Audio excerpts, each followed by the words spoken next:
የት ነው? ምን ነው? ወዴት ልትወስጂው ነው? አረ መርማሪ ወዴት ወስደዋለሁ ብለህ ነው? ያው ከተቀመጠበት ቦታ ወጥቶ ሳገኘው ወደ ቦታው መልሼ ላስቀምጠው ብዬ ነው።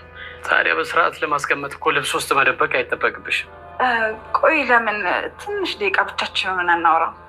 ስለምን ልታወሪ ፈልገሽ ነው? እዚሁ ልነግር ይችላልሽ? አይ መርማሪ፣ ያው እኔ እናንተ ብቻ ሆነን ያው ስለ አንዳንድ ነገሮች እናወራ ብዬ እኮ ነው። እኔና አንቺ ምንም አናወራ። ትንሽ ጊዜ ከሰጠኝ በደንብ እናወራለን። ጥሩ ጥሩ ወሬ ደግሞ መርማሪ። ሌላችን ሰውዬ ደግሞ አሳርፍልኝ እየመጣ እዚህ አይነት ነኝ። እሺ በጣም ጤነኛ ነኝ። ተዋውቀናል እኮ ሮቤል። አሁን ደግሞ በሱ አይን ውስጥ ነህ። ጥቅም ምንድን ነው? ሳራ ሴት ሄዳ ነው። በህይወት ብትኖር ኖሮ ቢያንስ ለመንታቷ እንኳን አንድ ጊዜ አደውልም ሰጠኝ። እሺ ቆይ አሁን ምን እናድርግ? እንዴት ነው ይህን ሰውዬ መገላገል የምንችል? ሮቤል እኔ ጋር እንዳሳባል መሆን ያውቃለሁ። ሄሎ ሄሎ፣ ልጁ በጣም ታሟል። ብር ይዘና። ከየት አመጣለሁ እንዴ? ከየት አመጣለሁ? ሰፈር ተበደሪ ከአንድ ሰው አላውቅም። ዳዊት ሆስፒታል እጠብቅሃለሁ። እሺ። ሜራ አሁን ላይ ፖሊሱንም በብር ለመደለል ሞክራለች። መርማሪው ፖሊስ ግን ይበልጥ ይህንን ነገር እንደማይቀበል ነግሯታል። ነገሩ እንዳከረረና ራሷንም ለማዳን የሞከረችበትንም መንገድ ለሮቤል አማክራው ነበርና እኔ ከሆነ ከመጀመሪያው ቀን ጀምሮ በጣም ጠምዶ ይዞኛል፣ የራሴ መውጫ መንገድ ልፈልግ ነው ብላ ነግረዋለች ለሮቤል። ሮቤል ግን በዚህን ሰዓት ምንድነው ይሄ ነገር የሚያስቆም ከሆነ ምንም ነገር ማድረግ እንችላለን እያላት ነበረ። የወልክ ሮቤል ፖሊሱንም ለምን አሁን አናዘጋውም ብር ሰጥተን እያለች ስትናገረው ነበረ። ሮቤል በዚህ ነገር በጣም ሲሟገታት ነበረ። ምን አይነት ነገር ነው ለማድረግ የሞከርሽው? ይሄ ነገር በጭራሽ አይሆንም ብሎ ተናግሯታል። ሜራ ሌላ አማራጭ የለንም እና ብሩንም እንሰጠዋለን፣ ስለዚህ አፉ ይዘጋል ብላለች። ምን እያልሽ ነው? ይሄ እኮ በግድ ራሱ ይፈጽም ያለው ይሄ ነገር ደግሞ ጥርጣሬው ወደኛ እንዲያመለክት ማድረግሽ ነው ብሏታል። ሜራ ይሄ ላንተ አላውቅም፣ አንተ እኮ ብሩ እንዳይወጣ ፈልገህ ነው እያለችው ነበረ። ሜራ አሁን ላይ ይህንን ነገር ከማድረግ ሌላ ውሳኔ ወይንም ሌላ መንገድ መፈለግ አለብን ብሏታል። ሜራ በጭራሽ እኔ ብሩን እሰጥቼው አሳርፈዋለሁ ብላለች። መርማሪውንም በመከተልና ያለውንም ሁሉንም ነገር ለመናገር ሞክራለች። ብር ለመስጠት ሞክራ ነበረ። መርማሪው ግን በስልክ ሲያወራና ከባለቤቱ ጋር ከሰማችሁ በኋላ ይሄ ነገር ለመጠቀም ሞክራለች። ለሮቤል የነገረችውንም ይሄንን ነገር ነበረ። ሜራ ፖሊሱንም በመከታተልና እርምጃዎቹን አንድ በአንድ ለመከታተል ወስናለች። በዚህን ሰዓት ብር ለማስተላለፍ በምትሞክር ጊዜ አድናን ያመጣው መርማሪ በጭራሽ አልፈልግም ብሏት ነበረ። ግን ደግሞ እሷ በራሷ ፍቃድ ብር አስተላልፋለታለች። ወደ ቤት ግን ስትመለስ በመንገዷ ሮቤል ነበረ። ሮቤል ከክፍሏ ሲያጣት ይሄ ነገር ለማድረግ እንደተጓዘች አውቆ ነበረ። ሮቤልና ሜራ መንገድ ላይ ተገናኝተዋል። ወዴት ሄደሽ ነበረ? መቼም ፖሊሱ ጋር ሄደሽ ሁሉም ነገር አላደረኩም በኝ ያላት ነበረ። ሜራ ምንም ማድረግ አልችልም ነበረ፣ ስለዚህ ይሄ ነገር አድርጋለሁ ብላለች። እንዴት አድርገሽ ነው ራስሽን አሳልፈሽ ለሱ የምትሰጪው? ጥርጣሬ ውስጥ እኮ ነው የምትገቢው ብሏታል። ምንም ነገር እንደምታየውና እንደምትፈልገው አይደለምና ስለዚህ ፖሊሱም አሁን ላይ ብሩ ተቀብሎኛል ብላለች። ሮቤል በዚህን ሰዓት እውነቱንም አልነገረችውም ስለነበረ ሜራ ብሩንም ለመስጠት ሄጃለሁ ባለችው ጊዜ ታዲያ ምን ተሰማው? እሱስ ምን አለሽ? እያለ በጣም ሲያጣድፋት ነበረ። ሜራ ግን እውነቱን ለመናገር ለሮቤል አልፈለገችም ነበረ።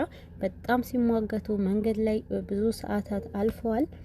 የሮቤል ግን ወደዚህ በፍጥነት እሷንን ቀድሞ መርማሪው ወደ አድናን ቤት ፈጥኖ ደርሶ ነበርና ሜራ ወደ ቤት ስትገባ ለመርማሪው ግን ብር አስተላልፋለት ነበርና ያስተላለፈችው ብር ግን መርማሪው በፍጥነት ወደ አድናን ይዞ መጥቶ ነበርና ሜራ በሳሎን ላይ ሮቤልና ሜራ ከኋላ ሆነው ወደ ቤት ሲገቡ ግን ደግሞ መርማሪው ቀድሟቸው ሳሎን ላይ ከሉሃናና ከአድናን ጋር ቁጭ ብሎ ነበረ። ሜራ በጣም ድንጋጤ ውስጥ ገብታለች። ሳሎን ላይ ስታያቸው በጣም በድንጋጤ እንዴ መርማሪ ምን እያደረክ ነው እዚህ ብላም ነበርና በዚህን ሰዓት አንቺስ ምን ነው የደነገጥሽ ትመስያለሽ እና ደግሞ የምናወራው ነገር አለ ብለዋታል። ሜራ በጣም ደንግጣለች በዚህን ጊዜ። እሺ ክፍል ሆነሽ ጠብቂኝ ብለዋታል። በጣም ስትጠባበቀው ነበርና ወደ ክፍል በመሄድና እና መርማሪ ምንድነው ይሄ ነገር ለማድረግ የምትሞክረውና ለምን እዚህ መጥተሃል ብለዋለች። የመጣበትንም ሁሉንም ነገር ቁጭ ብለው እንዲያወሩ ነግረው ነበርና መርማሪውንም ቆይ ግን አንቺ ለምን እንደዛይ ነገር ማድረግ ፈልገሻል ብለዋታል። ብሩንም ለመስጠት ለምን ፈለግሽ? ምክንያት ምን አለሽ ብለዋታል።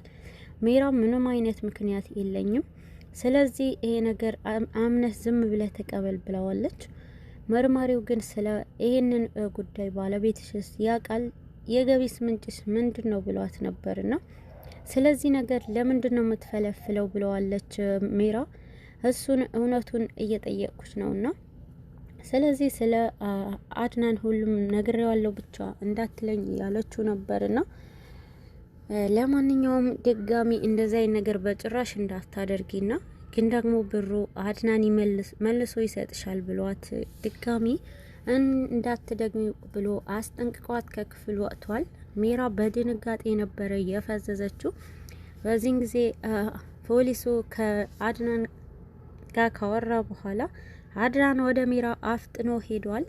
ሜራ አድናንን ስትጠባበቀው ነበርና አድናን ምንድነው ምለው ብላ ጭንቀት ውስጥ ገብታ ነበርና ሜራ በጣም አሁን ላይ የማትወጣው ፈተና ከአድናን ጋር ፍጥጫ ገብታለች። የሚገርመው የመርማሪው ጉዳይ አሁን ላይ ከአድናን ጋር ከባድ ሆኖባቸዋልና ሜራ ከአድናን ጋር በጣም ተፋጧል። ያለውንም ነገር ጠይቋታል። ምን ለማድረግ ሞክረሽ ነው እንደዚህ ነገር ምንድነው ከሳራ ጋር የሚያገናኝሽ እያላስ ነበርና ሜራ በጣም በዛቻ ገብታለች።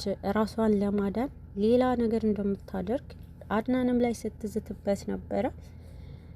አድናን ለሉሃና ቃል የገባላትንም ነገር እየፈጸመላት ይገኛል። ሉሃና አሁን ላይ መርማሪውንም እህትሽ እኔ ፈልግ ያገኝልሻለሁና አሁን እርምጃ ይጀምራለሁ ካላት በኋላ ሉሃና የሰላም እንቅልፍ መተኛት ጀምራለችና አድናን ወደ ክፍሉ አምርቷል።